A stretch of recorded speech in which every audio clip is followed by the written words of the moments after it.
Bien, bonsoir à toutes et tous. On va pouvoir commencer.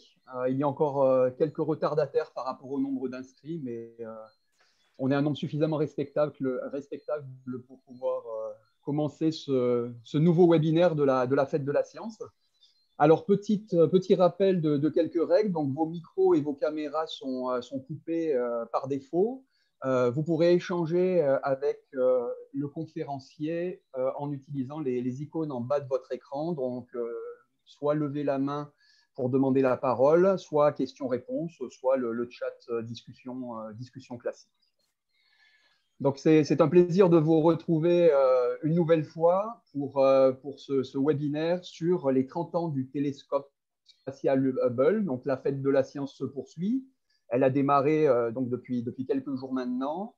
Je vous rappelle qu'elle est entièrement numérique cette année. Et pour ceux qui auraient raté l'un ou l'autre des webinaires, tout est enregistré. Et donc, vous pouvez regarder les lives Facebook sur la page Facebook du Carbet des Sciences, mais ça fera aussi l'objet de vidéos qui seront mises sur la chaîne YouTube du Carbet des Sciences. Donc, le programme se poursuit avec ce soir une conférence de M. Bidou du Centre de documentation spécialisée en astronomie avec les 30 ans du télescope spatial Hubble. Donc, je vais sans plus attendre laisser la parole à M. Bidou. Oui, bonsoir à tous, bonsoir, comme on dit, aux auditeurs. Voilà. Donc, je suis président du Cercle de découverte des sciences astronomiques, du CDSA. On a changé un petit peu le CDSA. Donc, c'est toujours le CDSA. Et donc, c'est une association type loi 1901 qui date depuis 1986, qui a été créée lors du passage de la comète de Halley. Et donc, depuis ce temps-là, on a pour principal objectif de faire de l'initiation à l'astronomie. Et donc, depuis 34 ans maintenant, j'anime qu'on appelle des cours d'astronomie. Ce n'est pas des cours, c'est des conférences, mais on dit cours pour faire sérieux, quoi, voilà. Des cours d'astronomie qui se passent maintenant au CDST, à Saint-Pierre, le CDST qui dépend de la collectivité territoriale et qui nous accueille puisque nous avons un contrat de partenariat avec cet organisme. Voilà. Donc, je vais rentrer dans le vif du sujet dès maintenant en vous présentant l'ordre du jour que je vous ai préparé. On va parler de Hubble, l'astronome, la genèse du projet, les caractéristiques des satellites, l'entraînement, maintenance, les découvertes. Il y a tout un florilège d'images parce que vous savez que Hubble est bien l'instrument qui nous a permis de voir des images absolument extraordinaires de notre ciel. On va parler du remplacement de Hubble, puisqu'il a 30 ans, il commence à être un peu âgé, mais il marche encore bien. Et je terminerai très rapidement sur les observatoires, les grands observatoires terrestres, puisqu'il y a quand même des télescopes qui sont à terre. Voilà. Donc, Hubble était un astronome à l'observatoire du mont Wilson, vous voyez, en Californie. Il a fait la guerre durant la Première Guerre. Et vous voyez que c'est un solide gaillard, c'est un boxeur. Il faisait de la boxe en amateur, et amateur de pipe, grand amateur de pipe. Alors, qu'est-ce qu'il a découvert, Hubble? Eh bien, deux découvertes essentielles. Il a d'abord trouvé qu'il y avait des galaxies qui existaient à l'extérieur de notre propre galaxie. Avant Hubble, on pensait que les galaxies, ça n'existait pas trop, donc tout faisait partie du même ensemble qu'on appelait la Voie lactée. Je vais revenir un peu là-dessus après. Et lui, il a dit non, il y a des galaxies qui se trouvent à l'extérieur de notre galaxie. Je vous rappelle qu'une galaxie, c'est un ensemble d'une centaine de 100 à 400 milliards d'étoiles. Chiffre, on n'arrive pas à se rendre compte de ce que c'est. Et donc, et dans l'univers, eh bien, il y a aussi plusieurs centaines de milliards de galaxies. Voilà. Et donc, notre Soleil, c'est une petite étoile dans notre galaxie qu'on appelle la Voie lactée. Il a aussi mis en évidence surtout la fuite ou la récession des galaxies. C'est une loi qu'il a découverte en 1909 et qui se résume un peu comme suit, je vous la dis. Toutes les galaxies s'éloignent les unes des autres avec des vitesses d'autant plus grandes que les distances qui les séparent sont grandes. Donc, vous allez réfléchir 2 minutes à tout ça, puis vous allez comprendre. D'ailleurs, dans les questions, si vous voulez, je reviendrai un peu là-dessus, mais c'est très simple à comprendre. Et ça, c'est une confirmation des calculs de la Bellemètre, que la Bellemètre avait fait en 1925. Alors, pourquoi est-ce qu'on n'avait pas parlé de ça en 1925? Parce que la Bellemètre est belge. Et il faisait des publications en français, ou en belge, bon, bref. Or, tous les scientifiques font des publications. Pour être publiés, il faut parler anglais, ou les faire en anglais ou en américain. Donc, il est resté un peu dans l'ombre pendant quelques années, puis on s'est quand même rendu compte que ce gars-là avait découvert beaucoup de choses, hein, et notamment, il avait déjà prévu la récession, c'est-à-dire l'éloignement des galaxies les unes par rapport aux autres. Et cette loi est importante parce que ça vient confirmer la fameuse théorie du Big Bang. Vous savez, le Big Bang, c'est ce fameux instant initial, on ne sait pas trop ce que c'est. On parle d'explosion, mais ce n'est pas une explosion. Et subitement, l'univers est né et pas explosé, s'est répandu dans tout l'univers qui n'existait pas, puisqu'il a créé l'univers. Et donc, après, il y a eu les galaxies qui se sont formées. Et donc, il y a eu cet instant initial là qu'on appelle le Big Bang. Initial, on ne sait pas encore si c'est initial ou s'il y avait quelque chose avant. C'est très complexe. Voilà. Enfin, vous avez tous entendu parler de ce fameux Big Bang. Et donc, lui, la récession des galaxies a mis de l'eau au moulin de ceux qui étaient partisans de la théorie du Big Bang. La genèse du projet du télescope, eh bien, elle vient de Lyman Spitzer, qui, lui, c'est le premier qui a proposé de mettre en orbite autour de la Terre un télescope pour s'affranchir justement des certaines longueurs d'onde qui sont invisibles, hein, depuis notre Terre, et puis pour s'affranchir aussi des perturbations de l'atmosphérique. On a parlé d'ailleurs la semaine dernière des perturbations notamment lumineuses, hein, de l'atmosphère terrestre. Et donc c'était une idée, et une idée qui a été reprise par Nancy Grace Roman, que vous voyez en bas, qui était cadre, elle est décédée ça fait pas très longtemps, en 2018, qui était cadre à la NASA et qui s'est vraiment battue pour obtenir l'adhésion de l'opinion américaine et assurer le financement du projet qui avait été plus ou moins arrêté en 1974. Donc c'est pour ça qu'on la surnomme la mère de Hubble.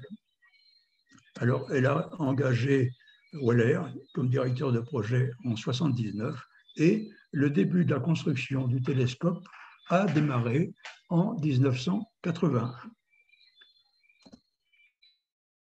Là, je vous montre un petit quelque chose que j'ai appelé le piano des fréquences. On aurait pu appeler ça autre chose, mais trouver le mot joli. Alors, qu'est-ce qu'on voit ici? C'est parmi tous les rayonnements émis par les corps célestes. Et les corps célestes émettent des radiations dans toutes les gammes de longueur d'onde, hein, dans toutes les gammes de couleurs. Vous voyez ici, on parle en fréquences ici. Ici, vous avez les radiofréquences.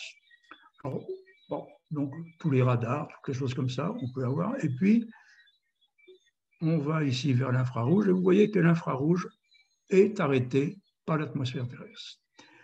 Et l'œil visible n'est sensible qu'à une toute petite gamme de longueur d'onde ou de couleurs. Et c'est là qu'on met nos télescopes à terre. Après, vous avez l'ultraviolet qui est arrêté par l'atmosphère terresestre. Les rayons X aussi et les rayons gamma aussi sont arrêtés par l'atmosphère terrestre. Alors, c'est une bonne chose, hein, parce que s'il n'y avait pas cette barrière de l'atmosphérique, on serait vraiment mal avec ces radiations à haute énergie. Il faut savoir que si on prend une radiation visible comme base de référence sur l'énergie, c'est-à-dire qu'elle va vous envoyer, que les photons vont vous amener, eh bien, les ondes radar sont 10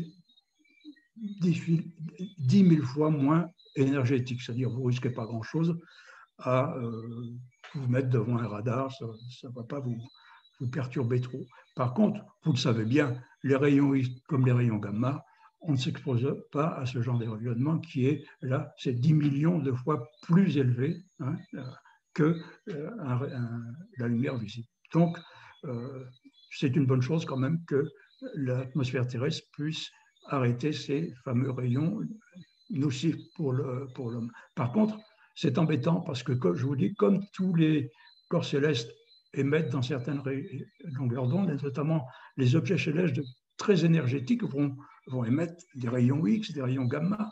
Et là, eh bien, le seul moyen pour détecter et puis prendre un peu des photos de ces rayonnements, eh bien, il faut aller au-dessus de l'atmosphère. Donc, l'intérêt des télescopes au-delà de l'atmosphère terrestre.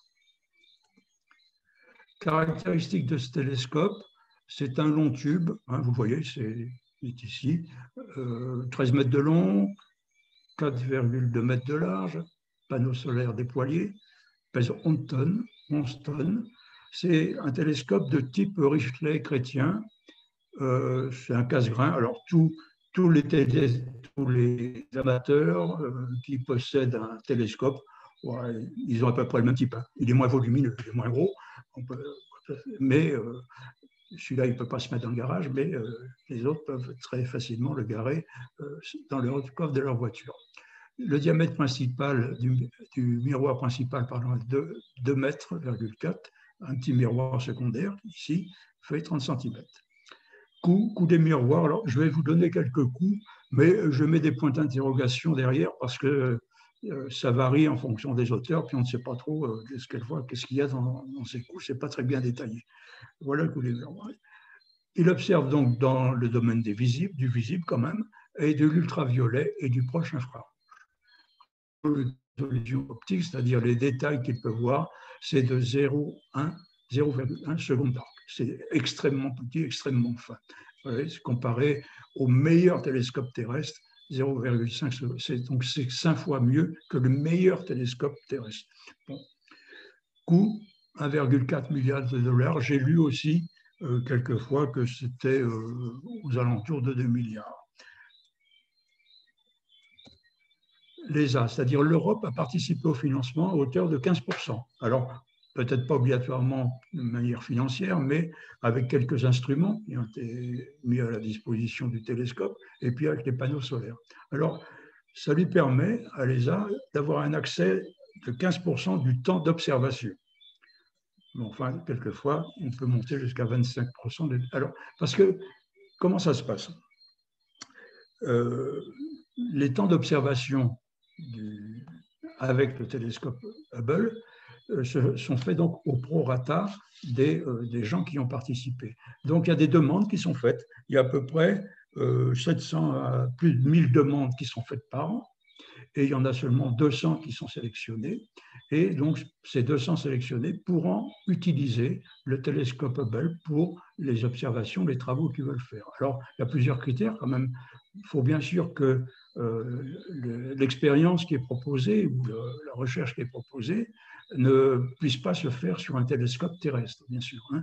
Et puis, il y a une autre contrainte, c'est que les travaux qui sont réalisés avec travaux scientifiques réalisés avec Hubble doivent être publiés obligatoirement dans l'année qui suit. C'est-à-dire, on n'a pas le droit de faire une expérience sur Hubble et la garder pour soi. Non, il faut la diffuser au grand public. Voilà les conditions d'utilisation de Hubble. J'ai un chiffre là quand même que je vais vous donner.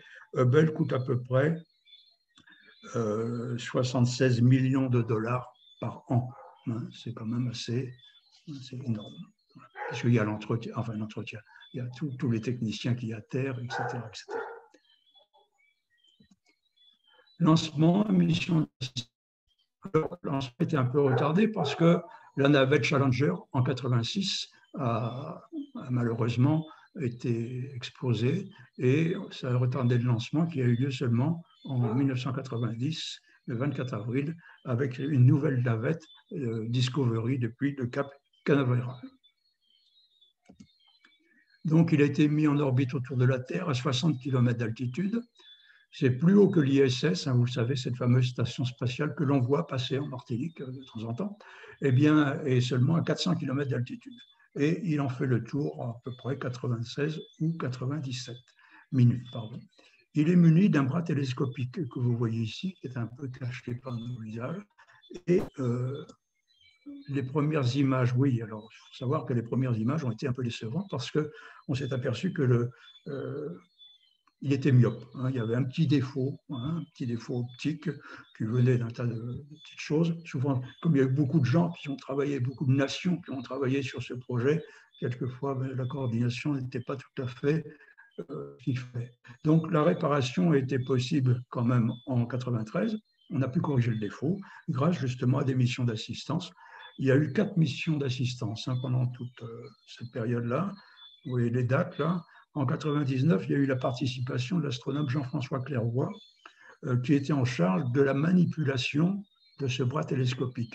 Oui, parce que pour réparer Hubble, on utilisait une navette spatiale munie de son bras, et donc avec le bras, il fallait attraper le télescope Hubble et le mettre dans la soute de la navette, et donc là, on pouvait faire les réparations. Vous voyez que c'était une opération très délicate.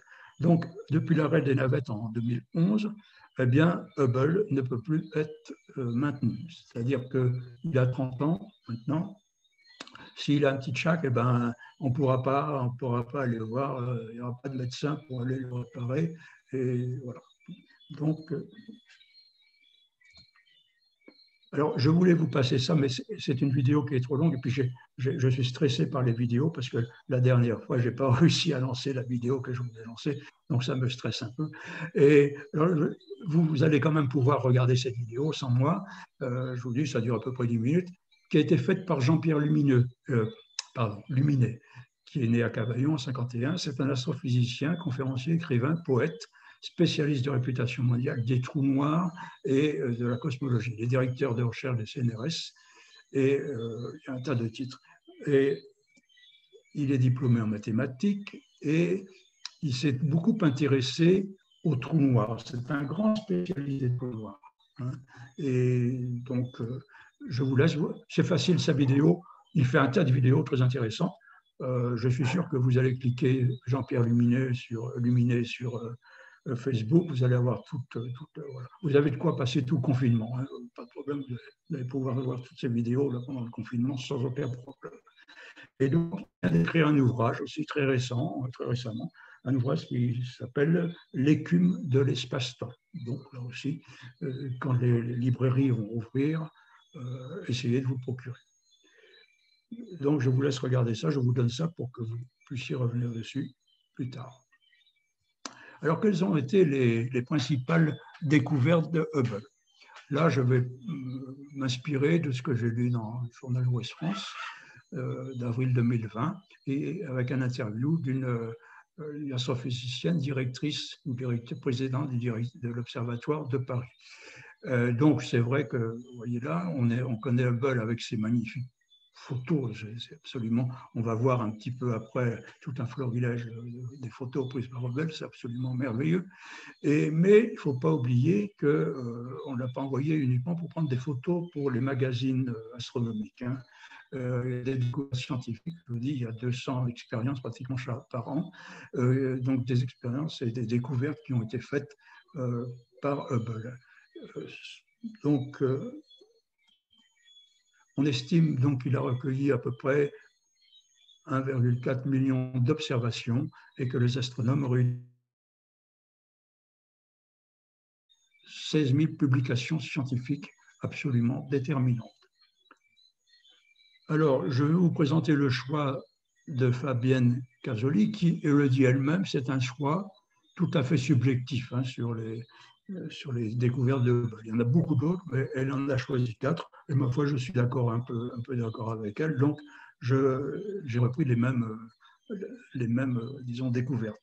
Premièrement, la construction des galaxies. Il a pas mal fait aussi sur les trous noirs, les exoplanètes, la matière noire et l'expansion de l'univers. Ça va me permettre un peu de faire un petit peu d'astronomie hein, au passage. Hein. Voilà. Alors, Hubble a permis d'apprendre des choses sur la construction des galaxies. Là, je vais peut-être enlever ma vidéo parce que voilà. Hubble a permis d'apprendre des choses sur la construction des galaxies au fil de l'évolution de l'univers depuis 13 milliards d'années. Vous savez que maintenant, on dit que l'univers est probablement âgé de 13,8 milliards d'années. Et donc, cette découverte Hubble, c'est fascinant. On a beau aller aussi loin que l'on veut, ou que l'on peut, hein, au fond de l'univers, eh ben, il y a des galaxies un petit peu partout. Et on peut les voir en train de se construire par fusion, accrétion, etc. Il y a une petite photo, je ne sais pas si on va la voir, bon, qui est derrière nous, c'est pas grave, je vais la repasser après. Ça, c'est la dernière vue, une des dernières vues de Hubble, qui est allée vraiment au plus loin qu'il pouvait, et on s'aperçoit, eh bien, dans ce qu'il a vu, il y a encore des galaxies qui se trouvent un petit peu partout. Il s'est beaucoup intéressé aux trous noirs aussi, enfin beaucoup intéressé.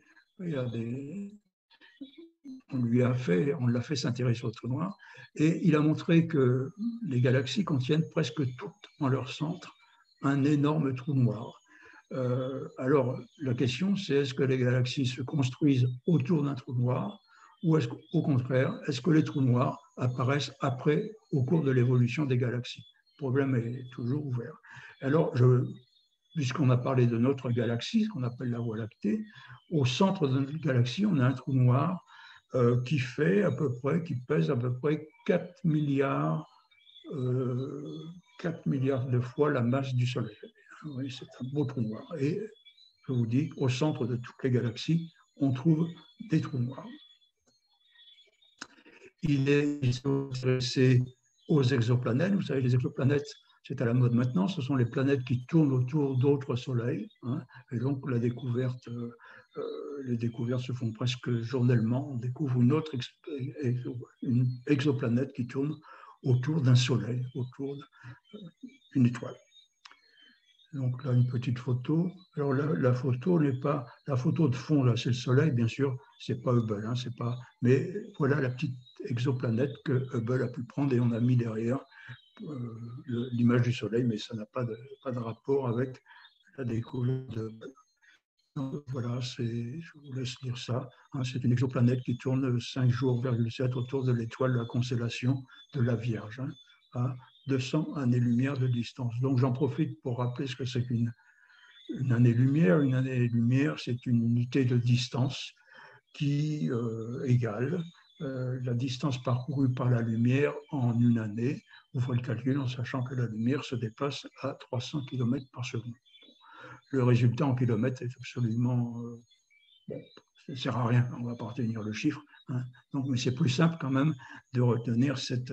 Alors, ce qui est important dans les années-lumière, c'est que, du point de vue distance, ça veut dire que cette étoile de la constellation de la Vierge, qui se trouve à 200 années-lumière de nous, eh bien, si on voulait y aller à la vitesse de la lumière, il faudrait 200 ans.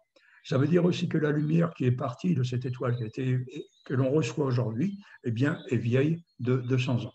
Hein. Et je vais en parler pour la galaxie d'Andromède, que l'on voit qui est à 2 millions d'années-lumière. Eh bien, aujourd'hui, quand on regarde la galaxie d'Andromède, qui est la galaxie la plus proche de la nôtre, eh bien, on la voit telle qu'elle était il y a 2,2 millions d'années. Donc, c'est une unité très intéressante, une unité de distance qui est parlante.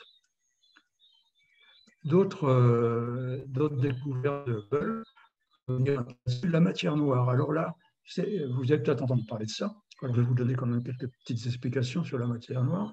C'est une composante de l'univers qui n'émet pas de lumière. On ne la voit pas, donc c'est pour ça. Mais on observe les effets de la gravitation, avec les images qui montrent des effets de lentilles gravitationnelles. Donc, à cause de cette grande matière que l'on ne voit pas, qui se trouve par exemple devant une galaxie, eh bien, cette matière noire va déformer un petit peu l'arrière-plan de la galaxie et on va voir, non pas une seule galaxie, enfin, on ne voit pas, mais on voit un petit anneau hein, qui représente cette galaxie, mais que l'on voit sous un petit arc ou un petit anneau. C'est ce qu'on appelle l'effet gravitationnel. Et donc, là, on ne voit pas trop, mais vous avez un petit anneau bleu, eh bien, c'est le fameux trou noir qu'on ne voit pas, mais qu'on arrive à identifier puisqu'il déforme l'image des galaxies qui sont derrière.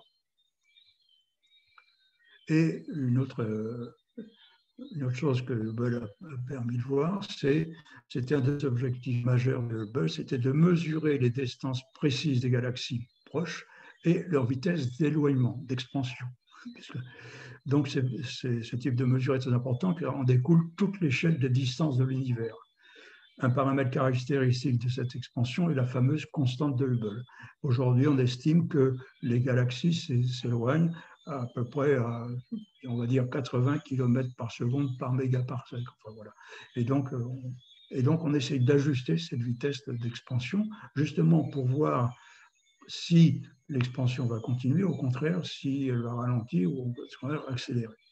Alors, ce que l'on voit maintenant, c'est que plutôt que de ralentir, l'univers, enfin les galaxies, ont tendance à accélérer. Or ça, c'est contraire un peu aux lois de la physique. On pensait qu'après le Big Bang, il y a eu une formidable expansion et que cette expansion aurait pu se ralentir au fil des siècles justement par dilution un petit peu de l'espace. Et au contraire, on voit que l'expansion est en train de progresser. Donc ça, c'est un mystère.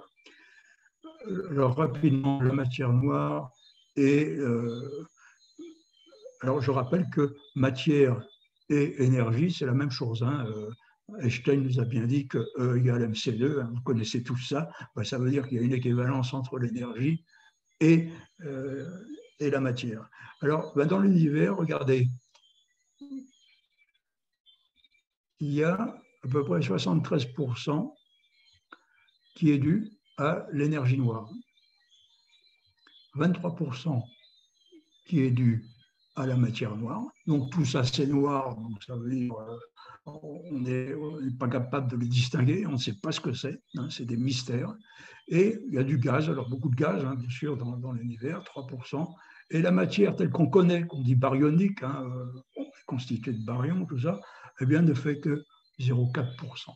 Donc vous voyez que il y a énormément de choses qu'on ne connaît pas. On ne connaît qu'un tout petit peu. Alors, s'il y a des jeunes qui sont intéressés par la physique, bon, qui se lancent à fond là-dedans, hein, vous voyez, il y a encore énormément de choses à découvrir. Hein. Voilà. Alors, comment est-ce qu'on a déterminé un peu cette matière noire là? Pourquoi ben, on prend, si vous voulez, un petit carré de l'espace, et puis de galaxies, par exemple, et puis on prend une galaxie, puis en fonction de sa luminosité, tout ça, on estime, on est capable d'estimer le nombre d'étoiles. Bon. Et on compare ça avec des phénomènes physiques de rotation, tout ça, et puis on dit ça ne colle pas. Ça ne colle pas, donc il y a obligatoirement quelque chose qui fait, premièrement, que les galaxies restent un peu compactées entre elles, et donc il y a quelque chose, et ce quelque chose, ben, on l'a appelé la matière noire, parce qu'on ne sait pas trop un petit peu ce que c'est. Alors, je vous passe ça.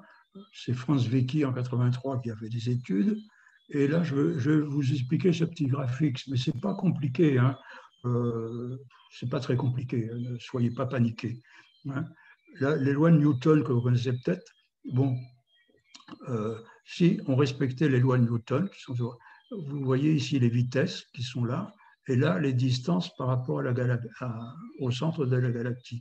Et vous voyez que plus une étoile est loin du centre de la galaxie, sa vitesse commence à augmenter. Et puis après, suivant la loi de Newton, on devrait voir sa vitesse diminuer.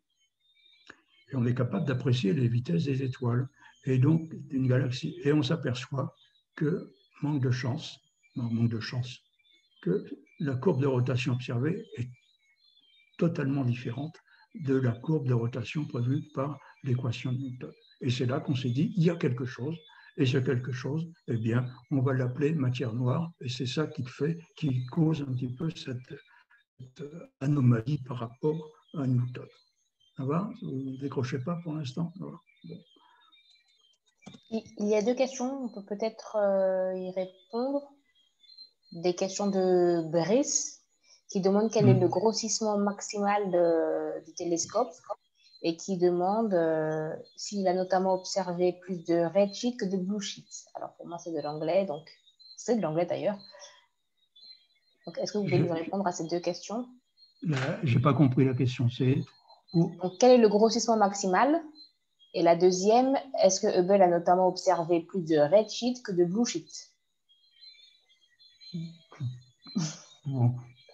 Non, bah alors sinon, il faudrait que Brice reformule la question. Oui, c'est ça. Parce que bon, je vais peut-être répondre ça à la fin, parce que si on commence à me poser des questions sur quel télescope il faut acheter, ou etc., on va pas arriver à la fin de la soirée. Hein. Donc, je réserve un peu la question. Et probablement qu'il y a des gens de l'association qui sont là, qui pourront répondre avec beaucoup plus de pertinence que moi, qui sont vraiment des observateurs très très fins, qui disposent de matériel sophistiqué et qui pourront prendre la parole et probablement répondre à cette question. Très bien, donc on laisse les questions pour la fin. On la laisse un peu sur le côté. Hein. Donc, je parle là, on était dans l'énergie sombre, vous voyez qu'on est loin du grossissement d'un télescope. Et l'énergie sombre, c'est il y a une vingtaine d'années que l'on sait que l'expansion de l'univers s'accélère, comme je vous dis. Or, cette expansion issue du Big Bang, vous voyez, un peu devrait subir cette courbe-là, et ça devrait un peu ralentir. Et manque de chance, je reviens là-dessus, elles sont en train de s'éloigner. Alors, cette découverte a conduit à proposer un modèle qu'on appelle lambda CND et qui introduit une forme d'énergie sombre. On ne sait pas ce qu'elle est, mais au lieu, c'est une énergie qui a tendance, contrairement à la force de gravité, qui a tendance à rassembler les objets, eh bien cette force a tendance justement à éloigner les objets les uns des autres. Voilà pour matière noire, énergie sombre. Ça nous a permis de parler un petit peu de choses que vous connaissez peut-être, mais peut-être pas trop les idées claires là-dessus. Alors maintenant, je vais vous présenter quelques belles images de Hubble, les plus belles images de Hubble. Alors, il faut savoir que dans le ciel, et avec Hubble, on classe les objets célestes en 2 catégories. Et ça, les objets un peu diffus, si vous voulez, ce n'est que très récemment, premier cas, que les astronomes purent déterminer avec quasi-certitude la nature extragalactique des objets diffus observés depuis le XVIIIe siècle. Et les 2 premiers qui se sont penchés là-dessus, c'est Messier et Méchain. Et ils ont recensé 103 amas d'étoiles et d'objets nébuleux qui ne pouvaient pas être séparés. Et on appelait tout ça nébuleuse. Pourquoi? Eh bien, vous preniez un télescope, un truc comme ça, c'est une petite tache floue. Et on avait beau augmenter la puissance du télescope, on n'arrivait pas à distinguer des étoiles, tout ça. Donc, on a mis tout ça, on a appelé tout ça sous le nom de nébuleuse, mais sans savoir exactement ce qu'il y avait derrière. Et ce n'est que récemment, enfin un peu plus récemment, que on a découvert, enfin on a trouvé qu'il y avait dans ces objets diffus du catalogue de Messier, parce que Messier a fait un catalogue où il a recensé tous ces objets diffus en leur donnant un numéro. Alors, c'est un catalogue qui est toujours en vigueur, il y en a d'autres, mais enfin bon. Donc, si un jour, dans une revue, vous voyez M1, bah, vous savez que c'est l'objet 1 du catalogue Messier qui est là, ou 33, etc. Voilà. Et donc, 2 catégories d'objets, ceux qui sont à l'intérieur de notre galaxie et ceux qui sont à l'extérieur. Alors, les nébuleuses, on appelait ça nébuleuses à l'époque, on ne savait pas que c'était des galaxies. Maintenant, on les appelle galaxies. Et je vous l'ai déjà dit, ce sont des objets célestes qui contiennent des centaines de milliards d'étoiles et qui sont liées entre elles par la gravitation autour d'un point noir central de plusieurs millions de masses solaires. Je vous ai dit, pour notre galaxie qu'on appelle la Voie lactée, eh bien, c'est 4 milliards de masses solaires. Alors, notre galaxie, la nôtre, dans laquelle on est, s'appelle la Voie lactée. Alors, l'autre jour, j'ai un peu abordé le truc. Dans la mythologie, il faut voir d'où vient ce nom. Dans la mythologie, eh bien, on dit que Héra, c'était la femme de Zeus, aurait arraché de son sein son fils Héraclès, faisant ainsi une giclée de lait dans l'espace. Voilà. Donc, alors pourquoi Héra a arraché Héraclès de son sein? Là, c'est mon interprétation personnelle. Héra était une femme très, très jalouse, très, très nerveuse. Et elle avait beaucoup de raisons pour être jalouse, parce que son dieu de mari, Zeus, il courait à peu près tout ce qu'il voyait, quoi, hein, donc, même des terriennes, c'était un type infernal, quoi. Aujourd'hui, il serait... Bref, je vous passe. Donc, alors, Héra donc, était une femme très, très jalouse, mais elle avait la vengeance un peu tenace. Hein. Donc, quand elle arrivait à connaître une maîtresse de son dieu de mari, il lui faisait voir, il faisait des misères atroces. Bon, ça c'est la mythologie, mais voilà d'où vient le mot, voilà, le nom de Voie lactée. Et il y a les nébuleuses. Alors les nébuleuses, elles ne sont pas hors de notre galaxie, elles appartiennent à notre galaxie, mais disons, ou dans le halo galactique, si vous voulez, dans la sphère un peu qui entoure notre galaxie. Donc elles ne sont pas hors de la galaxie. Alors, les galaxies se trouvent à plusieurs millions d'années-lumière, hein, on le dit tout de suite, alors que les étoiles, eh bien, elles se trouvent à des centaines de milliers seulement d'années-lumière, même un peu moins. Donc, vous voyez, on n'est pas dans le même ordre de grandeur. Les amas globulaires sont dans notre périphérie, dans notre banlieue, alors que les galaxies sont carrément excentrées très très loin.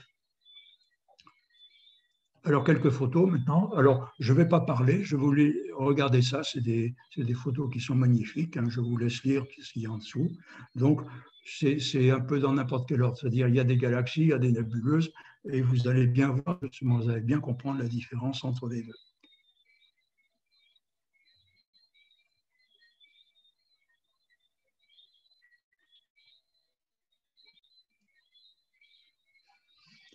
NGC, ça veut dire New General Catalogue, avec un numéro.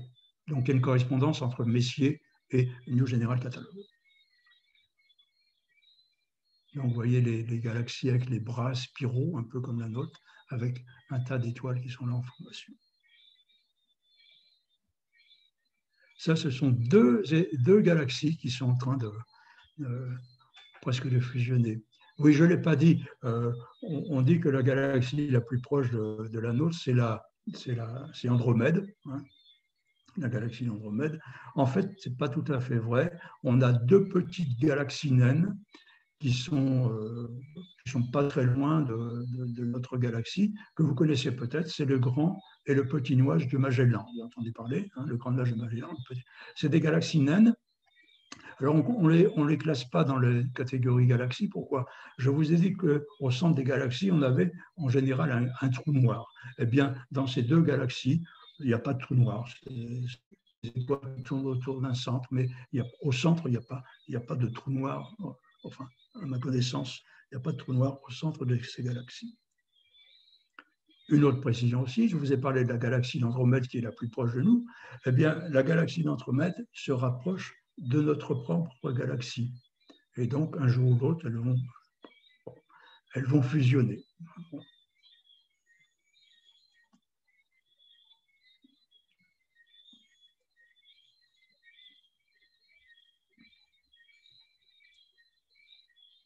Voilà, c'est la photo, une des photos prise par Hubble, qui montre le fond de l'univers, ce que je vous montrerai tout de suite. Hein. Il est allé au fond de ses possibilités, une image prise en 2004. Et donc, il y a quelques 10 000 galaxies qu'il a pu capter justement au fin fond de l'univers. Donc, il y a des galaxies un peu partout.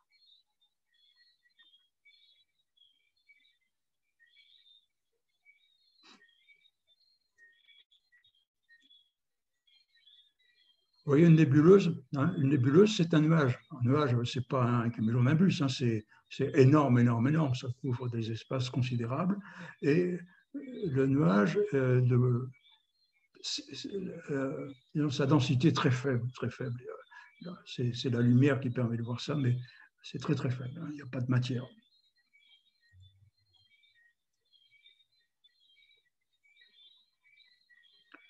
La nébuleuse d'Orion. Là, c'est la nébuleuse du Crabe qui porte le numéro 1 dans le catalogue Messier. Donc, la nébuleuse du Crabe, c'est M1. Alors, cette nébuleuse est intéressante parce que elle est le résultat de l'explosion de la fin de vie d'une étoile, hein, qui, en fin de vie, a éjecté tous les matériaux qui la composaient. Et cette étoile a explosé en 1054, je crois. Hein, et donc a été observée par les Chinois. C'est-à-dire quand elle a explosé, il y a eu une lueur extraordinaire. Et donc, les Chinois, qui sont de fins observateurs, avaient observé ça, puisque je crois qu'elle a dû briller pendant pas mal de mois dans le ciel. Et au fur des temps, au fur des siècles, donc, eh bien, vous voyez ce qu'il reste de toute cette matière qui a été dispersée lors de l'explosion de cette étoile en fin de vie. Voilà, ici donc, cette nébuleuse du Crabe. Encore une nébuleuse de l'Aigle.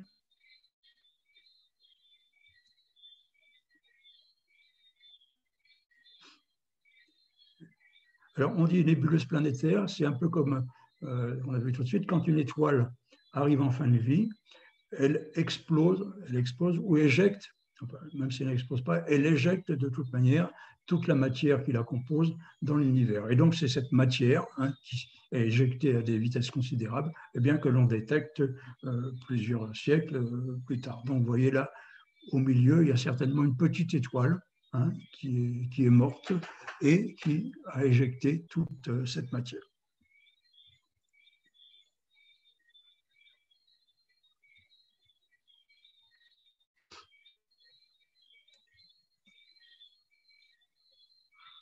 C'est une galaxie, on reconnaît tout de suite. Maintenant, vous avez l'œil, vous êtes capable de reconnaître une galaxie d'une nébuleuse. Un groupe de galaxies qu'on appelle quinquette de Stéphane, c'est un groupe visuel de galaxies situées dans la constellation de Pégase. Donc, elles sont vraiment dans la même direction. Vu de la Terre, elles sont à peu près dans la même direction et on peut les voir comme ça. Ça, c'est une image prise en 2009 d'un ensemble globulaire, c'est-à-dire ce n'est pas une galaxie, c'est plusieurs petites étoiles avec pas mal de poussière entourée d'un nuage de poussière. Là, une galaxie, on voit bien, le centre là, il y a probablement là un trou noir, et tout autour, il y a des bras spiraux dans lesquels eh bien, on trouve des étoiles.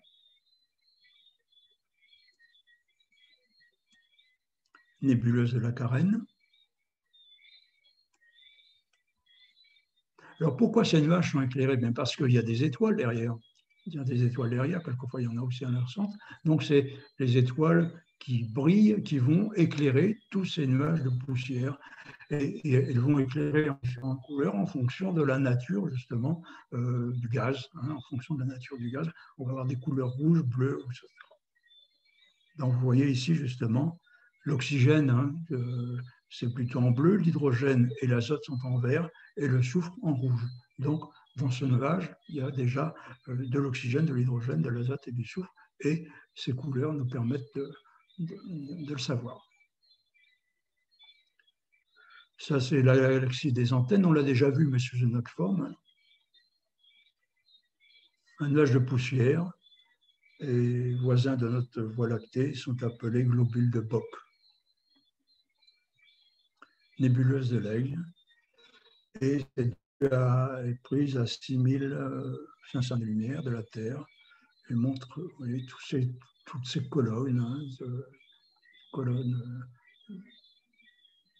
de nuages.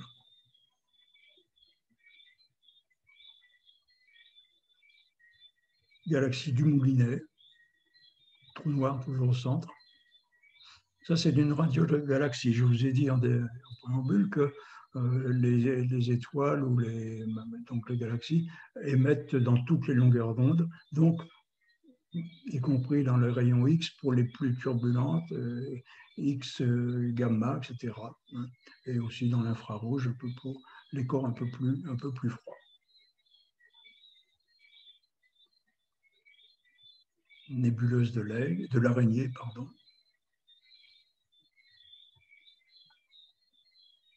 Donc ça, c'est une des premières images de Hubble, d'une galaxie. Alors c'est une galaxie qu'on appelle barrée, spirale barrée. Vous voyez, il y a des bras spiraux, mais il y a une barre au milieu. Donc c'est un type de galaxie qui est assez fréquent.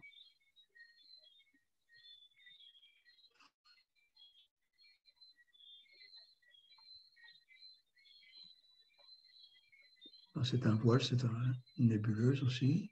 Je reviens là-dessus. Ça, c'est la galaxie du sombrero, elle est bien connue. C'est une galaxie, donc on la voit par la tranche. Donc au centre, là, vous avez ce fameux trou noir, puis toutes les étoiles qui sont tout autour, et on la voit par la tranche, donc ce qui lui donne un peu un air de sombrero. Nébuleuse de la bulle, donc c'est un nuage de gaz qui a la forme d'une bulle. Messier 57, on appelle aussi la nébuleuse de la Lyre, parce qu'elle se trouve dans la constellation de la Lyre. Alors, le petit point blanc qui se trouve ici, eh bien, c'est l'étoile. C'est l'étoile ce qui reste de l'étoile. Hein, quand elle est arrivée en fin de vie, comme je vous l'ai dit, elle a expulsé l'ensemble des matériaux qui la composaient. Et donc, ces matériaux sont maintenant éloignés d'elle et puis avec différentes couleurs en fonction justement de l'éclairage qu'on a. Une belle nébuleuse du diamant. Toujours au centre, la petite étoile qui a donné tous ces matériaux. Là, c'est deux galaxies, deux photos de galaxies prises par Hubble, prises en janvier 2017. Une autre nébuleuse de la Calebasse. Donc les gaz qui s'en échappent, l'étoile est par là, file à une vitesse considérable d'1 million de km/h. Là, une belle Terre aussi. On la voit un petit peu, vous savez, c'est comme une boule, comment on appelait ça, de diabolo. Hein, vous savez, les diabolos, quand on était, moi quand j'étais jeune, on dit diabolo, c'est ça, eh bien, ça ressemble un peu à ça. Puis au milieu, vous avez la petite étoile qui a éjecté justement tous ces matériaux. Encore une nébuleuse qu'on appelle papillon. Là, il y a deux étoiles. Et celle-là, la nébuleuse en forme d'œil de chat. Voilà. Alors, Hubble n'a pas fait que des images des galaxies et des nébuleuses. Il s'est bien sûr intéressé aux planètes du système solaire et puis autres corps. Et donc là, j'ai choisi celle-là parce que vous voyez que sur Jupiter, ici on reconnaît la tache rouge de Jupiter, eh bien, on voit ici qu'il y a des aurores, un petit peu à la manière de nos aurores boréales que l'on voit dans l'hémisphère nord à certaines époques de l'année, ou l'hémisphère sud aussi. Eh bien là, Hubble a assisté à une aurore jupitérienne. Hubble a pu prendre aussi cette photo de la comète Shoemaker-Levy qui s'est écrasée sur Jupiter en juillet 1994. Donc la comète, alors tous les astronomes la suivaient parce que avant de tomber dans l'atmosphère de Jupiter, elle s'est fractionnée en plusieurs morceaux, si vous voulez. Et donc tous les astronomes suivaient un peu la trace de ces débris de comètes-là, qui malheureusement, c'était pas trop visible dans l'hémisphère nord, hein, c'était plutôt visible dans l'hémisphère sud, donc nous on n'a pas vu grand-chose, mais Hubble a pu prendre ces photos, donc vous voyez cette comète qui est en train de rentrer dans l'atmosphère gazeuse de Jupiter. Les belles images, je pense que ça vous a intéressé. Vous pouvez piquer toutes ces images-là sur le site de la NASA. Hein, il y en a beaucoup. Le seul problème, c'est que vous n'aurez peut-être pas les explications. La fin de parce que Hubble a 30 ans. Je vous l'ai dit, maintenant, on ne peut plus aller le réparer, hein, puisqu'il n'y a plus de navette. Donc, qu'est-ce qu'il va faire? Alors, on va voir qu'il a un remplaçant qui est prévu dans quelques temps. Donc, je pense que lorsque son remplaçant sera mis au point, qu'on l'aura bien vu, donc, on va désactiver Hubble. Mais il va rester en orbite, hein, si on ne fait rien, il va rester en orbite pendant 10, 20 ans. On parle de 2030, 2040. Et là, ça va être freiné quand même de plus en plus. Et donc, il va descendre et il va probablement s'écraser sur Terre. Il va rentrer dans l'atmosphère terrestre, probablement en plusieurs morceaux. Il va se consumer dans l'atmosphère.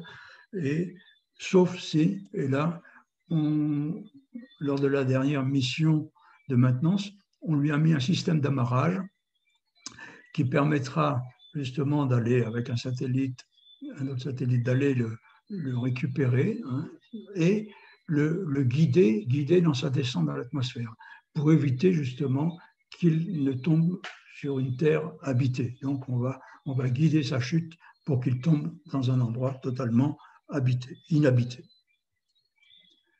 Donc voilà pour sa fin, je vous dis, on va arrêter son activité lorsque ce remplaçant dont on va parler maintenant sera en service, et après on va le laisser tourner, sauf si on essaye de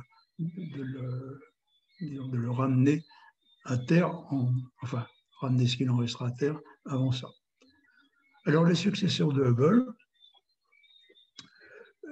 s'appelle le successeur le James Webb Space Telescope. Alors, il ne s'appelait pas comme ça au début, hein, et c'est en 2002 qu'il a été nommé James Webb Space Telescope en hommage à un administrateur de la NASA qui est mort justement en plein développement de ce truc. Donc, le lancement est prévu le 31 octobre 2021. Alors, il faut savoir que ça fait au moins 5-6 ans qu'on nous annonce le lancement de Hubble. Hein. Donc, tous les ans, on retarde un petit peu. Là, normalement, ça devrait coller. Hein. Et donc, c'est un télescope un peu spécial. Je vais essayer je fais une tentative de vidéo, hein, Audrey, d'accord? Donc, j'arrête le diapo là. Ouais. Oui, c'est bien ça. Hein? Je fais comme ça. Je fais comme ça. Et je fais. Voilà. Je fais ça et je mets partager. Non, vous baissez votre... Enfin, oui, mettez partager si vous pouvez. Essayez de voir en mettant partager la vidéo. Et baissez peut-être votre fenêtre de PowerPoint. Non, ça ne marche pas encore. Alors, baissez votre fenêtre de PowerPoint. La fenêtre du diaporama. D'accord. OK.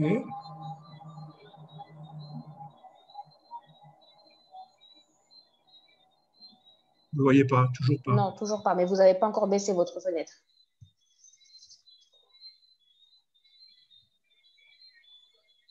Alors, sinon, vous pouvez peut-être me dire quelle est la vidéo que vous voulez passer.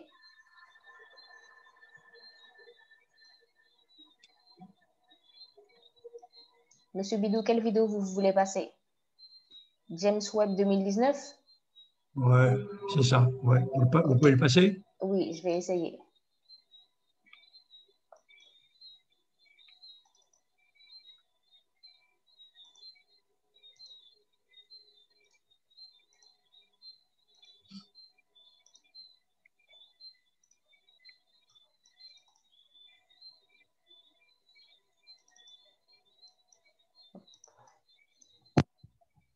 Ça marche?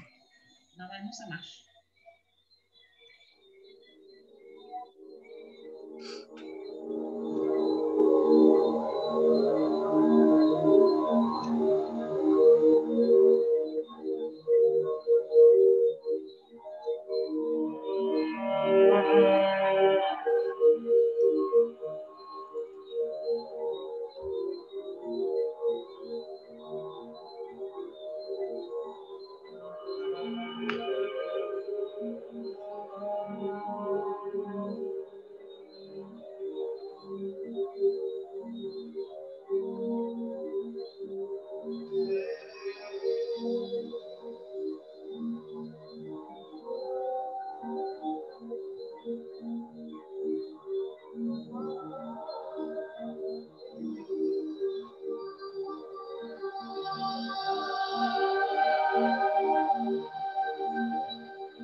Voilà, Monsieur Bidou. Ouais. Vous pouvez reprendre du coup la main Merci. et recommencer votre diapo. D'accord. Alors, où est-ce qu'il est?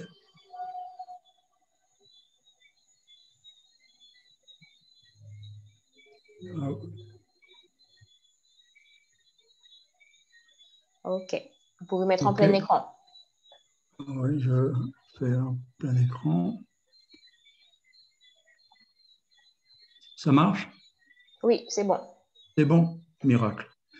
Alors oui, c'est un télescope totalement différent de Hubble. Hein. Il a un miroir qui fait 6,50 m, alors, et il est composé de 18 panneaux miroirs hexagonaux en beryllium. Hein. Donc ici, vous avez le miroir principal, le miroir secondaire ici. Et en dessous, là, tout ce que vous voyez, c'est une protection thermique. Parce que il faut protéger, comme il va observer dans l'infrarouge, eh bien, l'infrarouge, c'est émis par des corps qui ne sont pas...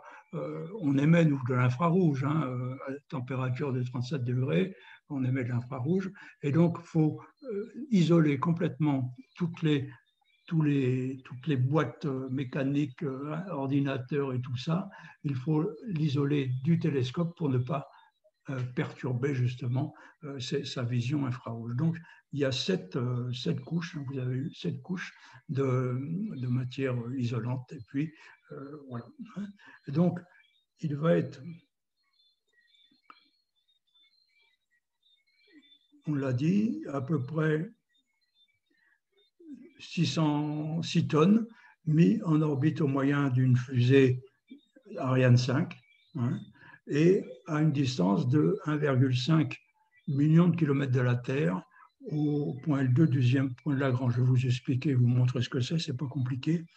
Donc, à cette distance-là, on voit tout de suite qu'il n'y aura pas de réparation possible. Hein. Donc, il va durer 5 ans. C'est sa durée de vie, peut-être un peu plus, mais il n'y aura pas moyen d'aller le réparer si jamais il y a une avarie quelconque. Donc voilà, hein, je vais vous montrer.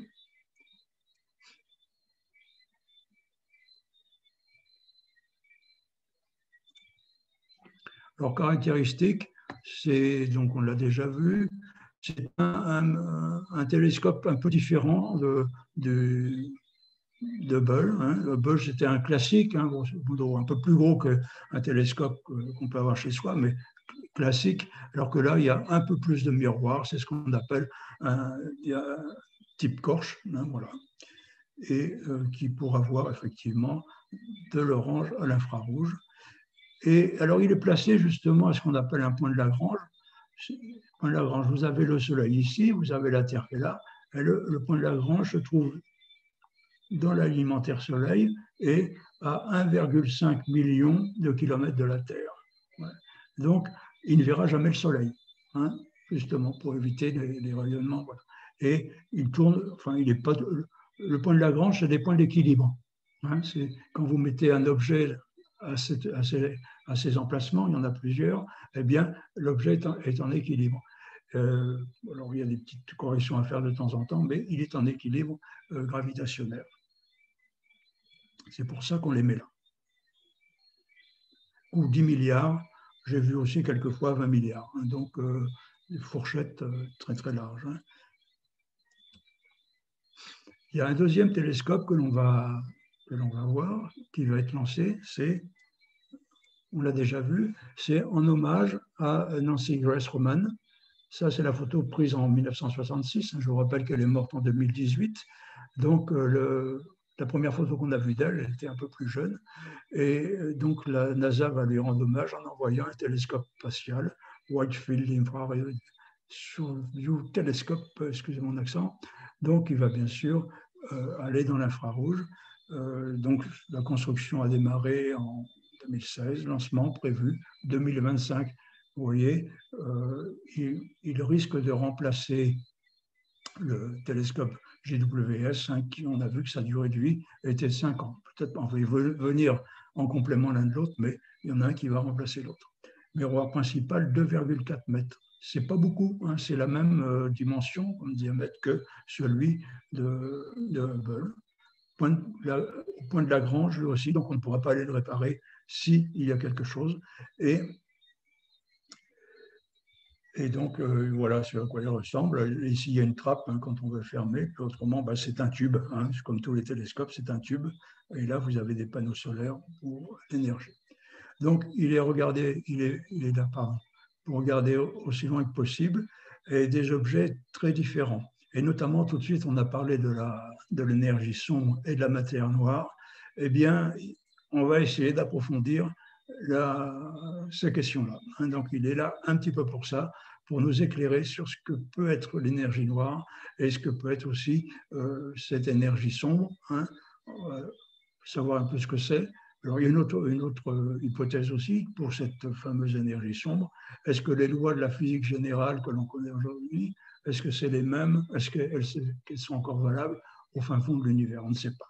Donc, vous voyez, c'est des questions fondamentales. Énergie noire et matière noire qui représentent plus de 90% de la matière, de l'énergie dans l'univers. Eh bien, on va essayer d'en savoir un peu plus. Alors, il y a aussi les Chinois qui vont envoyer un télescope. Alors, avant d'envoyer le télescope, à peu près en même temps, ils vont lancer en 2021 une station spatiale, un peu à la manière de notre ISS, une station spatiale internationale. Et cette station spatiale, composée d'un nom qui s'appelle Harmonie Céleste, et avec 2 modules scientifiques, qu'on appelle respectivement Quête Céleste et Rêve Céleste. Vous voyez que les Chinois donnent des noms très agréables à écouter. Hein, alors, Harmonie Céleste, Quête Céleste, Rêve Céleste, voilà, ça fait tout de suite rêver, hein, bien sûr. Donc, l'assemblage de cette station va durer 3 ans et il y aura 11 missions habitées pour y parvenir. Alors, ils vont aussi adjoindre à cette station spatiale un télescope spatial du nom de Croiseur des cieux, qui sera en orbite à proximité de la station spatiale, à peu près à 400 km d'altitude, donc comme la station ISS. Et donc l'avantage, c'est qu'ils pourront aller récupérer, si le télescope tombe en panne, ils pourront aller le récupérer pour justement permettre sa réparation, sa maintenance. Voilà. Donc diamètre 2 mètres et observation dans le visible et le proche ultraviolet. Voilà donc pour les projets de télescopes spatiaux. J'ai encore un peu de temps. Je vais vous parler, mais très rapidement, pas trop, des télescopes terrestres. Alors, je vais faire une petite introduction. Oui, les grands télescopes du XXIe siècle, eh bien, on a vu que pour éviter la dégradation de la qualité des images données par un télescope causé, on l'a déjà vu, par la turbulence atmosphérique et la pollution lumineuse. Qu'est-ce que ça fait tout ça? Regardez, au lieu vous avez un télescope, vous avez son miroir. L'image, normalement, elle se fait ici. L'image de l'étoile qui est à l'infini se fait ici. S'il y a des perturbations, votre image, ce ne sera pas une image bien nette, mais ce sera une tache un peu floue. Tous les rayons lumineux vont venir un peu se croiser et ça va un peu perturber votre image. Alors, qu'est-ce qu'on fait? Eh bien, on va construire les télescopes en altitude, là où il y a moins de perturbations atmosphériques, dans des endroits en général isolés, sans lumière parasite en plus, et on a vu, on peut même les envoyer dans l'espace, là c'est encore mieux. Et on s'affranchit des turbulences atmosphériques par une optique qu'on appelle l'optique adaptative. Et ça repose sur un principe de correction en temps réel. Donc, tous les télescopes à l'heure actuelle des grands télescopes sont munis de ça. C'est quoi? C'est assez simple à comprendre. La lumière arrive ici par le télescope, elle vient là, sur un premier miroir. Là, on la renvoie sur des capteurs qui vont analyser la déformation de l'onde, qui sont immédiatement envoyés ici sur des miroirs différents. C'est-à-dire, sur ce miroir-là, on a des petits vérins. Et les petits vérins modifient un peu, au lieu d'être bien uniformes, ils vont modifier un peu la surface du miroir pour justement compenser les perturbations atmosphériques. C'est ce qu'on appelle donc l'optique adaptative. Donc ça, c'est une solution. La résolution des télescopes, la résolution, c'est la capacité à distinguer les plus petits détails. Elle est donnée par une relation, R égale lambda sur D, avec R étant la résolution, justement. D, c'est le diamètre du télescope, et lambda, la longueur d'onde. Alors, sans rentrer dans des détails, tout détail plus petit que le diamètre, justement, plus petit que cette résolution ne sera pas visible. Alors, qu'est-ce qu'on fait? On voit que pour augmenter la résolution, il faut jouer sur le diamètre. Plus on augmente le diamètre d'un télescope, et plus on va augmenter les détails, la finesse des détails que l'on va pouvoir voir avec ce télescope. Alors, donc il faut augmenter la taille des miroirs, mais à l'heure actuelle, on n'est pas capable de construire des miroirs de 100 mètres ou 300 mètres de diamètre, c'est pas possible. Alors comment fait-on? Eh bien, il suffit de mettre deux télescopes espacés de 100 mètres, 200 mètres ou 300 mètres, et de mélanger ce qu'on appelle interférer les signaux qui vont arriver sur ce. Alors, il y a des trucs informatiques assez poussés, et donc, à partir de ce réseau de télescopes, deux petits télescopes, par exemple, de distance 300 mètres, ont le même pouvoir de résolution, c'est-à-dire la même finesse de détail qu'un télescope unique de 300 mètres. Et donc, deux petits valent mieux qu'une. Donc, c'est une technique qui est adaptée aussi. Donc, c'est l'interférométrie, qui permet au télescope à terre donc, de faire des images, d'obtenir des images aussi belles que peut-être que celles de Hubble. La pollution, on en a déjà parlé la semaine dernière, on a besoin absolument de s'éloigner de tous les points lumineux de la Terre. Et il n'y en a plus beaucoup, notamment en France, il n'y a plus beaucoup d'endroits qui sont totalement vierges de pollution lumineuse. Ça. Alors, je ne vais pas rentrer dans les détails de tous les observatoires en France, mais il y a quelques observatoires terrestres en France. Vous avez ici Paris, Meudon, Nancy, puis Minuit, Lyon. Voilà. Donc, voilà. Alors, c'est des télescopes qui sont encore utilisés, mais pour des raisons, pour des objets un peu précis, des trucs un peu spéciaux. À l'étranger, voilà une carte du monde. Vous avez l'observatoire de Greenwich. Voilà, tout le monde a entendu parler de ça. Bon, il n'est plus tellement opérationnel maintenant, je ne pense pas. Et puis, vous avez un télescope à Hawaï. Et ici, je vais m'attarder seulement sur les deux derniers. Sur Hawaï. Pourquoi Hawaï sur celui-là? Parce que c'est l'Observatoire Canada-France, CFHT. Donc, comme la France participe à ça, je vous le note. Donc, il se trouve au sommet d'un volcan sur l'île d'Hawaï à 4200 mètres d'altitude. Donc, conditions climatiques, vous voyez le ciel bleu, parfaitement blanc. Et donc, on a installé là-dessus un ensemble de grands télescopes de 3,62 m de diamètre. Voilà ce télescope, donc, hawaïen. Alors, le dernier observatoire, le plus considérable à mon avis, c'est l'Observatoire européen austral. Et là, il est au Chili. Et donc, c'est une collaboration de plusieurs États européens sur le site de la Silla, au Chili. Et c'est un endroit qui est situé à 2450 mètres d'altitude dans les Andes. Et voilà, vous voyez un petit peu ça. Un télescope de 3,60 m a été mis en place en 1976. Et Voilà. Alors l'intérêt aussi de ce télescope, vous voyez un peu la dimension du télescope par rapport à l'être humain, c'est qu'on peut les commander depuis l'Europe. C'est-à-dire ça évite d'envoyer des techniciens là-bas. Hein. Donc depuis l'Europe, on peut très bien manœuvrer ce télescope et lui faire observer ce qu'on a envie de observer. C'est intéressant parce que quand on est à 4000 mètres d'altitude, enfin 2400 mètres d'altitude, il ne fait pas chaud. Hein. Et tous les astronomes qui sont allés pour observer là-bas reviennent en disant ben, il fait un peu froid quand même. Le ciel est beau, mais il fait un peu froid. Puis bon, c'est un peu loin de toute civilisation. Donc, c'est un peu compliqué quand même de passer plusieurs semaines ou plusieurs mois là-bas. Donc, là, on peut le piloter à distance.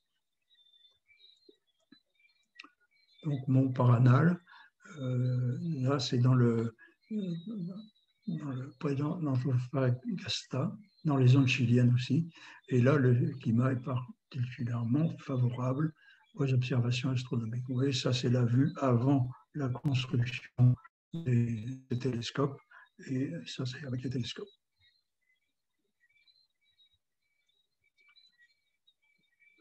Voilà. Donc,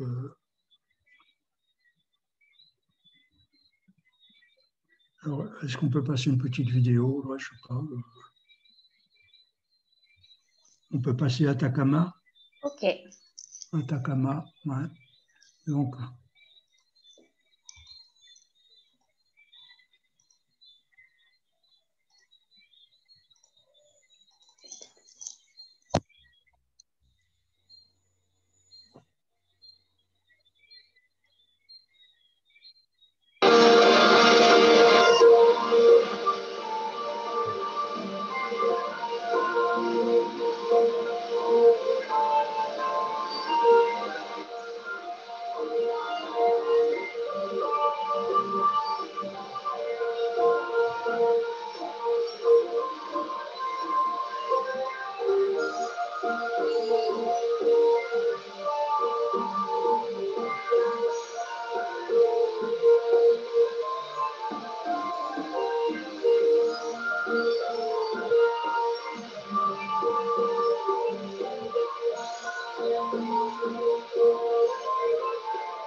ok, merci Audrey.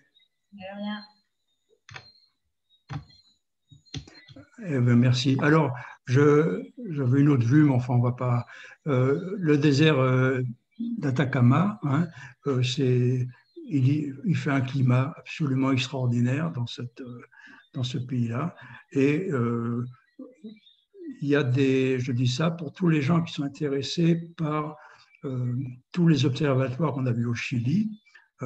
Il suffit de demander, il y a des agences de voyage spécialisées qui parlent même français, et donc vous pouvez très bien faire la tournée de tous ces grands télescopes dans des paysages absolument magnifiques. Alors je vais vous raconter une petite anecdote.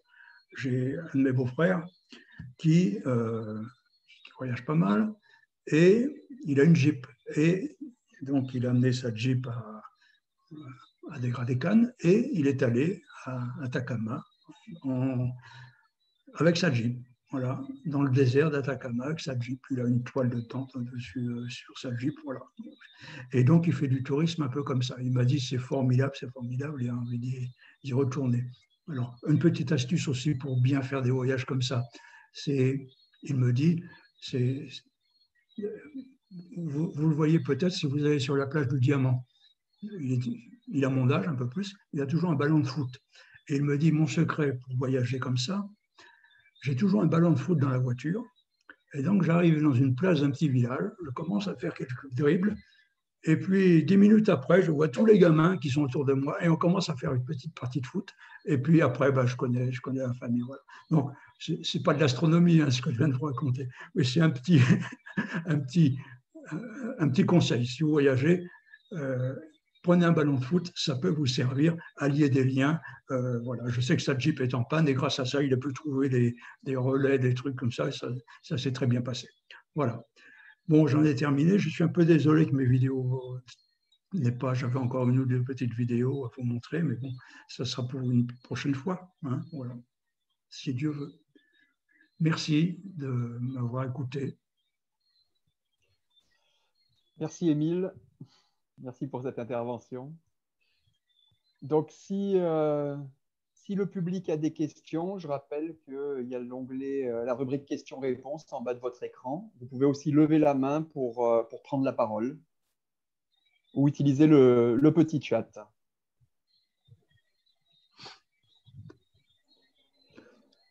Alors, pour revenir à la question de Brice Athé, tout à l'heure, il demandait quel était le grossissement maximal de Hubble. Je ne sais pas si tu as la réponse. De Hubble, pardon. Oui. J'avais pas compris la question. Le grossissement, oui. Je ne sais pas. Hein, j'avoue que je ne sais pas. D'accord. Bon, je ne peux pas répondre à cette question-là. Bon, il faut savoir que le grossissement, il est en astronomie, pour un télescope et tout ça, on parle de grossissement, c'est vrai, mais il y a d'autres qualités. Tout de suite, on a parlé de résolution. Hein. Vous savez, la résolution, c'est ce qui vous permet de voir les détails les plus fins. Et souvent, c'est plus important, si vous voulez, que de grossir beaucoup. Hein. Vous pouvez grossir, mais l'important, c'est quand même que ce que vous voyez ait une certaine finesse. Donc, je m'excuse, je n'ai pas en tête le grossissement de Hubble. Hein. Je m'excuse. Et puis, donc, pour revenir, il demandait si Hubble observait plus de redshift que de blue shift. De redshift. Précisant que redshift est un décalage vers le rouge par rapport à l'effet Doppler. C'est ça. Le redshift, c'est un décalement si vous voulez, plus les galaxies s'éloignent, donc les raies d'absorption de la lumière vont se décaler par rapport à la normale. Et c'est comme ça qu'on arrive à déterminer la vitesse de fuite d'une galaxie, c'est en observant donc le décalage vers le rouge, puisqu'elle s'éloigne, donc ça va vers le rouge, ce qu'on appelle le redshift. Il y a un terme qui c'est Z, donc c'est assez mathématique quand même, hein, c'est une variation de fréquence. Voilà. Alors, j'ai une question. Attendez, on a une question. Alors, de Delphine. Bonsoir. Finalement, à l'heure actuelle, est-ce qu'on observe mieux de la Terre avec plusieurs télescopes combinés, espacés de 200-300 mètres, ou bien de l'espace avec Hubble? Alors, là, le problème, nous, on voit ça de notre petit point de vue, les belles images et tout ça. Hein. Mais en fait, ça va dépendre un peu de ce que l'on cherche. Et donc, vous voyez un peu tout ce qu'on fait au Chili. Il y a des télescopes quand même qu'on est en train de faire pour des choses qui sont quand même assez sérieuses. Hein. Donc, tout ça, ça dépend de l'expérience que vous voulez faire. Je vous ai dit tout de suite, enfin précédemment, un temps d'observation pour Hubble, il faut faire une demande d'abord, parler de son projet, et ce projet est éventuellement accepté si ce que vous voulez observer ne peut pas se faire avec des télescopes terrestres. Hein, voilà. Donc, je ne peux pas, ça dépend de ce que vous voulez voir. Pour voir des photos, on voit bien si c'est prendre des photos infrarouges ou des photos dans l'ultraviolet ou en rayon X. Là, à terre, on ne sait pas faire, hein, puisque je vous ai dit, on est limité, hein, au domaine visible. Donc, si on veut faire effectivement des recherches sur des corps célestes et l'émission dans d'autres rayonnements, d'autres fréquences, on ne peut pas le faire. Il faut effectivement Alors, je vois des questions vachement techniques, là, afocale, tout ça. C'est ce que j'allais dire, là. C'est encore Brice, là, qui a une question technique. Afocale. Hubble est un système afocal, un peu comme une lunette astronomique classique. Point d'interrogation. C'est pas une lunette, c'est pas une lunette, hein, c'est un télescope. Il y a une différence entre les deux. Voilà. Alors, je ne peux pas vous dire s'il est à focale. Je ne peux pas. Je ne suis pas compétent. On a vu qu'il y a assez peu. Ouais, pardon, vas-y. S'il y a des membres qui peuvent répondre, hein, je sais, David ou je sais pas, Annie, qui sont vachement pointus dans le domaine des instruments d'optique, ils peuvent très bien intervenir. Alors, je voulais demander, au final, il y a assez peu de grands télescopes internationaux. Ils ont tous ce même fonctionnement qu'Hubble, c'est-à-dire que on a des temps d'observation, les États qui ont participé ont des temps d'observation Oui. au prorata de voilà, la au prorata du… Voilà. Alors, pour les télescopes européens, donc c'est l'Europe qui a priorité. Hein, et donc, il y a des commissions qui se réunissent régulièrement pour sélectionner les projets. Et donc, il y a beaucoup de projets qui ne sont pas acceptés, d'ailleurs, aux grandes dames de la plupart des scientifiques qui auraient bien aimé. Bon. Oui, on a fait venir en Martinique une dame, ça fait plusieurs années, qui allait au Chili, justement, pour observer des exoplanètes, c'est-à-dire, vous savez, les planètes qui tournent autour du Soleil, un peu dans l'espace. Et donc, il avait eu la chance d'être sélectionné parce que c'était une bonne, son nom m'échappe, comment s'appelait-elle? C'était une bonne astronome qui écrit encore dans certaines revues. Vous voyez, ça dépend vraiment de ce que l'on veut étudier et de l'intérêt que ça a pour la communauté scientifique. Je ne sais pas si j'ai répondu à la question.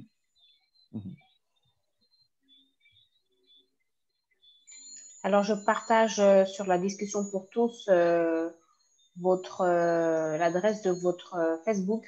Comme ça, les gens pourront aller regarder les actualités, vous poser éventuellement des questions que vous pourrez après… Alors, voilà, on a un site, c'est www.cieltropical.com. Et on a une page Facebook de la même manière. C'est fait. Normalement, tout le monde le voit dans la discussion. Oui, ça va. Hein. Donc, Facebook, cieltropical en un seul mot.com. Donc, sur la page Internet du site, je la mets à jour une fois par mois. Et il y a toutes les informations sur le ciel que l'on voit, qu'est-ce que l'on voit, qu'est-ce que l'on peut observer. Et puis, il y a un article, et l'article du mois, justement, c'est les 30 ans du télescope Hubble. Donc, ceux qui veulent avoir une trace écrite, ou enfin, écrite, de ce que j'ai raconté ce soir, peuvent aller sur notre site Internet et ils vont trouver quelques éléments que j'ai annoncés ce soir. Autrement, sur la page Facebook, on n'a pas tout à fait la même utilité. Sur la page Facebook, on met plutôt des informations un peu au fil de l'eau. Hein. Donc, l'autre jour, je vous ai montré des photos de la Voie lactée. Hein. Donc, c'est un membre qui a pris cette photo-là. Donc, je la mets sur la page Facebook pour que tout le monde puisse l'observer. Sur la page Facebook, c'est là que j'annonce un peu les réunions de la fête de la science, etc., etc. Et puis sur la page Facebook, je crois, ce matin, il y a un des membres qui a mis une photo de la planète Mars. Donc sur notre page Facebook, c'est plus au fil de l'eau. On met les informations au fil de l'eau. Alors que le site, c'est une fois par mois, c'est un peu plus structuré.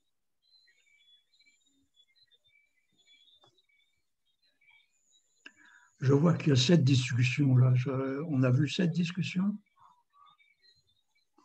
Oui, c'est bon. On n'a pas de demande particulière. Là, c'était les interventions c'est des interventions qu'on a traitées là, tout à l'heure. Oui. Donc, alors, je vois la question, est-ce qu'il y a une autre technique, disons, alternative à l'optique adaptative? À ma connaissance, il n'y en a pas trop. Hein, je vous ai dit, il y a l'interférométrie et puis l'optique adaptative. Voilà.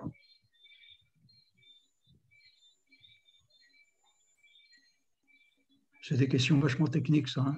Donc, vous voyez, c'est vraiment... Non, non, c'est vrai, hein, c'est vraiment de Oui, bah oui, c'est Brice là qui. de la vis pointue, quoi, hein, c'est de la vis pointue, ouais, comme on dit.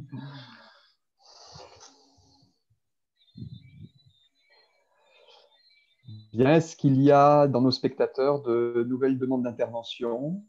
Profitez de Monsieur Bidou qui est à votre disposition encore pour quelques dizaines, quelques Ouais, minutes. ouais. Non, mais enfin, s'il y a un des membres de l'association qui est là, qui veut dire 2 ou 3 petits mots, parce qu'il y a des gens dans l'association, il y a des gens qui sont bien compétents aussi pour répondre peut-être sur toutes les questions un peu techniques, là, donc qui ne soient pas timides, hein, qu'il y aille. Sinon, on peut aussi venir au cours d'astro où il y a. Oui, hein, donc c'est ça, on fait des Il y a cours toujours d'astronomie tous les mois, hein. Donc les cours sont gratuits, je le dis, hein, c'est gratuit, c'est ouvert à tout le monde. Et donc ça se passe au CDST et les cours sont suivis par l'observation du ciel. On a quelques télescopes au CDST par l'observation du ciel quand il fait beau. Les cours, c'est toujours un peu le même schéma. On commence par parler de l'actualité spatiale et astronomique, ce qui s'est passé, les fusées qui sont parties, celles qui ne sont pas parties, ce que l'on voit dans le ciel, et puis donc planètes et tout ça. Et donc après, il y a un exposé. Hein, donc le prochain exposé sera sur les satellites des planètes du système solaire, avec pas mal de vidéos.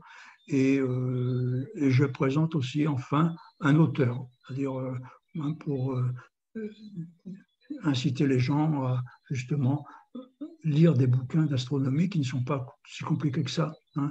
Et je vous ai cité Luminet, par exemple. Il y a d'autres aussi, Klein, il y a 2 ou 3 auteurs qui sont très intéressants à lire.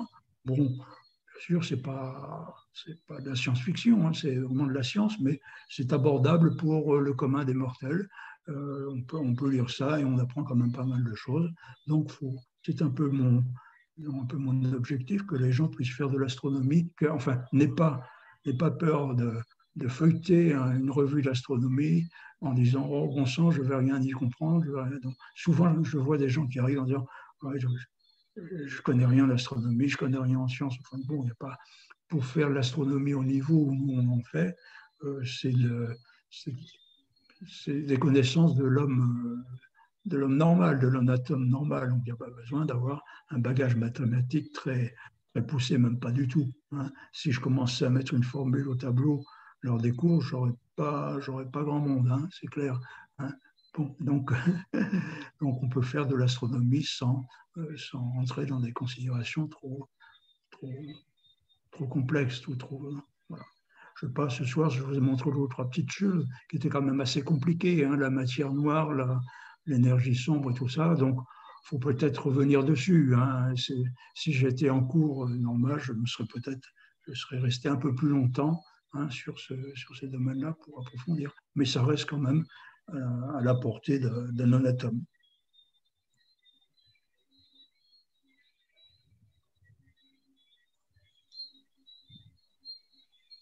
Alors, on a une Alors, question. il y a. Vas-y, Audrey. On a une question de Jean-Louis qui demande pourquoi pas un télescope sur la Lune. Pourquoi pas? Pourquoi pas, hein? Pourquoi pas?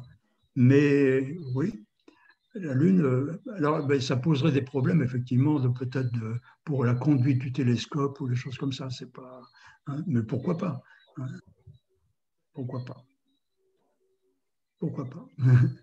Mais je vous dis, il faudra aller sur la Lune, monter le télescope, hein, et puis après, ben, trouver des moyens pour le télécommander à distance, hein. Donc, mais enfin, c'est faisable. Il y a aucun, on envoie bien des télescopes dans l'espace. On va un peu plus loin, on va sur la Lune. Voilà.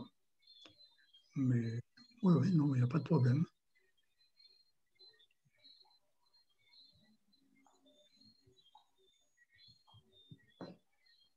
Bien, eh ben, écoutez, un grand merci, Émile, pour cette nouvelle intervention. Eh bien, voilà, Merci à toutes et tous d'avoir participé à ce webinaire. je vous remercie. Je remercie le Carnet des Sciences, hein, de m'avoir accueilli. Puis j'espère que les gens ont été un peu intéressés, hein. Je sais que l'astronomie, quelquefois, ça peut paraître un peu ardu, un peu rébarbatif, mais enfin, on a vu des belles photos. On a vu des belles photos. En format webinaire, on ne part pas devant tout le monde, donc on a juste à se déconnecter. Donc, vu que les gens sont restés, je te rassure, Émile, tu n'as pas embêté nos spectateurs. Bon, ben en écoute, fait, un simple clic, mais, c'est le couperet peut tomber très vite sur un webinaire. Bon, Et ça n'a pas été le cas.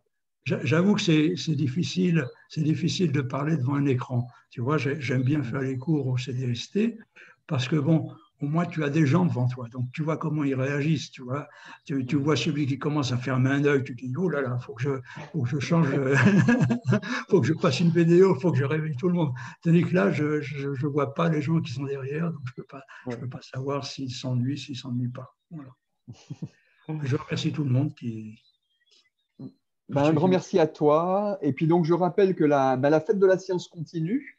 Donc demain, il y a un webinaire à 10h demain matin pour un habitat résilient en Martinique avec l'association Kebati qui va proposer un webinaire sur l'initiation à l'architecture parasismique et bioclimatique. Donc vous avez le lien sur les sites habituels et la page, mais la plus simple, c'est demain à 10h. Donc allez sur la page Facebook du Carnet des Sciences. Vous allez trouver le lien parce que c'est sur inscription.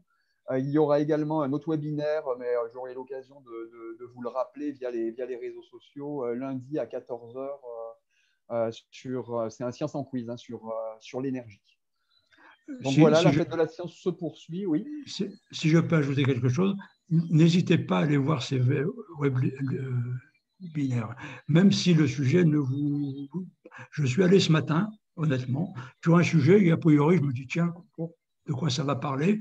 Et j'ai été vraiment, je me suis dit, je ne me suis pas ennuyé là non plus, j'ai appris des choses. Mais, donc, n'hésitez pas, même si c'est un sujet qui apparemment ne vous tiens, je ne suis pas concerné, allez-y quand même. Vous verrez que c'est en général intéressant. Merci pour la promo, Émile. Donc, effectivement, comme je l'ai dit tout à l'heure, tous les webinaires qui se tiennent pendant la fête de la science, même si vous avez loupé l'interactivité, ils sont tous visionnables sur la page Facebook et par la suite sur la chaîne YouTube. C'est Audrey qui s'occupe de tout ça, qui va mettre toutes ces vidéos-là sur la chaîne YouTube du Carnet des Sciences. Alors, je vous souhaite une excellente soirée, un bon week-end. Encore merci à toutes et tous pour votre présence et votre soutien. Bonne soirée. Au revoir. Au revoir.